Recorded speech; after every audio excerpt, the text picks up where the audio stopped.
Hey guys, so today I'm going to be looking at more malicious compliance stories. Yeah, let's just get right into the video. I work in an airport restaurant. You can imagine we get a lot of stuck up and bitchy people who don't see us as humans. We work our asses off to provide the best service we can under the circumstances.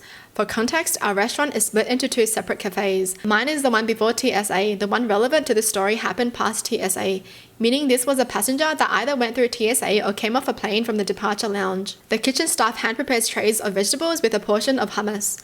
One of those vegetables is sliced cucumbers. Today, my assistant manager, who runs the kitchen past security, came up to me and told me I needed to check the trays I had for sale because they found mold on the cucumbers in their trays, even when they hadn't reached the expiration we have for prepared fresh foods.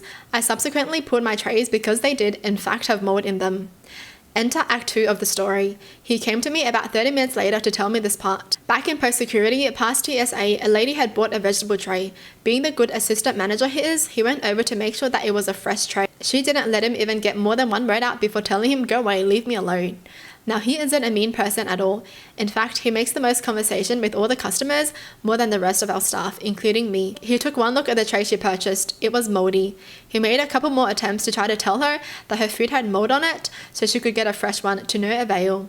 He's now at a loss and just lets whatever happens happen. She ate the whole damn thing, cucumbers and all, with zero complaints. Just goes to show when an employee comes up to you, hear out the employee just in case they have something important to tell you. Such as, "Ma'am, you're about to consume mold. How about you go choose another tray free of charge?" Are you kidding me? Dude, customers just don't listen, hey? Like so many stories where employees try to tell them something and they're just like, "You didn't know anything." Honestly, customers just don't want to be wrong at all. Do you reckon some people shop just to feel more superior than others? And she got what she deserved. If she gets sick, that's her problem, right? Alright, moving on. So, I'm Mark, and for the past 5 years, I've been working at this mid-sized tech company. It's been great, or at least it was, until 6 months ago when we got a new HR manager, Susan. Now, Susan is the kind of person who loves rules a bit too much. She came in with this idea to revolutionize the workplace, but all she did was implement a bunch of unnecessary and strict policies. The one that really got under everyone's skin was her new attendance policy. It stated that if anyone was even a minute late, more than 3 minutes in a month, they'd face immediate suspension without pay. No excuses, no exceptions. For Susan, this is how you get a company to fail, because if everyone is suspended, nobody's going to be working. Silly? This was crazy, considering we're all seasoned professionals, not school kids, but Susan was adamant and the policy was enforced to the letter. Now, I'm usually very punctual, but life happens, right? Just my luck. I ended up being late 3 times in 1 month. The first was because of a massive traffic jam. The second was due to a power outage that killed my alarm. And the third, well, I overslept. Each time I was barely 5 minutes late, but Susan didn't care. She slapped me with a suspension notice. I was fuming, but then I remembered something important. I'd read that thing cover to cover when I first started. Something about the suspension policy stood out to me. I dug up my copy and found the section I was looking for. The policy stated that the suspended employees must leave company premises immediately and are not allowed to engage in any work-related activities during the suspension. A plan started to form in my head. You see, at that time, I was in the middle of a critical project for a major client. It was a huge deal for the company, and I was the lead developer. Without me, the project would grind to a halt. So I decided to follow Susan's policy to the letter. The next day, I walked into Susan's office and handed her the suspension notice, along with a printed copy of the employee handbook suspension policy. I told her, as per the company policy, I'll be leaving the premises immediately and will not partake in any work-related activities during my suspension, including the Johnson project. The color drained from her face. "You can't just leave the Johnson project," she exclaimed. But I just shrugged and said, "Company policy, Susan. I'm sure you wouldn't want me to break the rules." I gathered my things and left the office. The fallout was immediate. The project team was in disarray without me, and the client was getting antsy about the missed deadlines. The CEO himself called me 2 days into my suspension, begging me to come back. I explained that I was merely following company policy as enforced by Susan. Long story short, the CEO had to intervene. My suspension was lifted and I was back at work the next day. The best part, Susan's ridiculous policies were all reviewed and mostly scrapped. She's still with the company, but let's just say her enthusiasm for rulemaking has significantly diminished.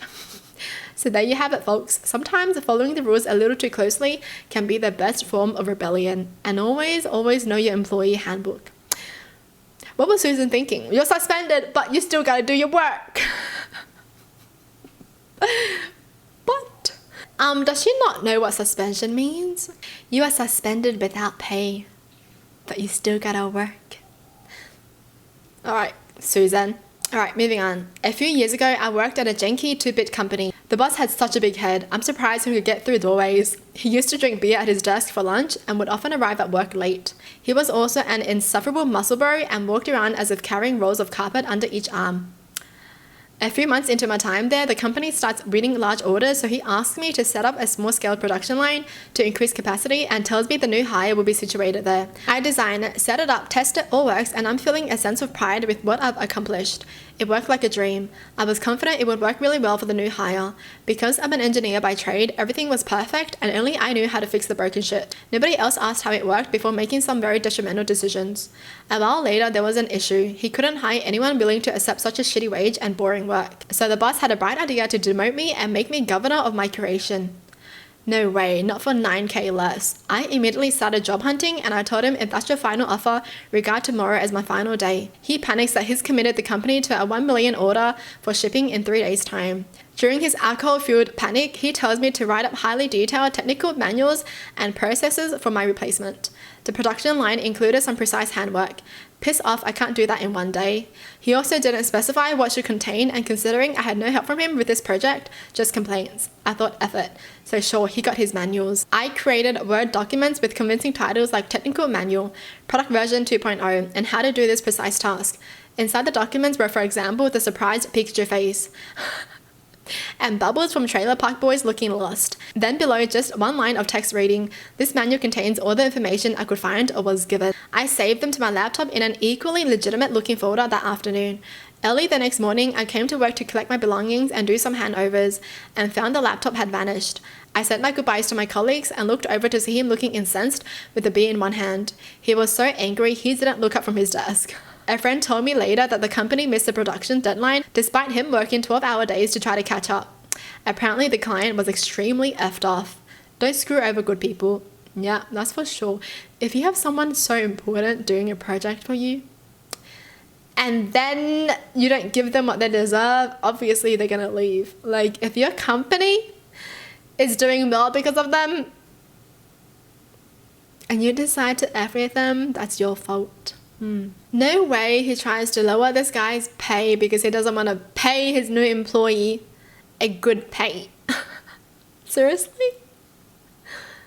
Yeah, the company is bound to fail if you're gonna be so damn greedy. Well, that's it for the video. Hope you guys enjoyed. Tell me in the comments down below what your thoughts are. And as always, thanks for watching. Hope you guys liked it and I'll see you guys next time. Bye!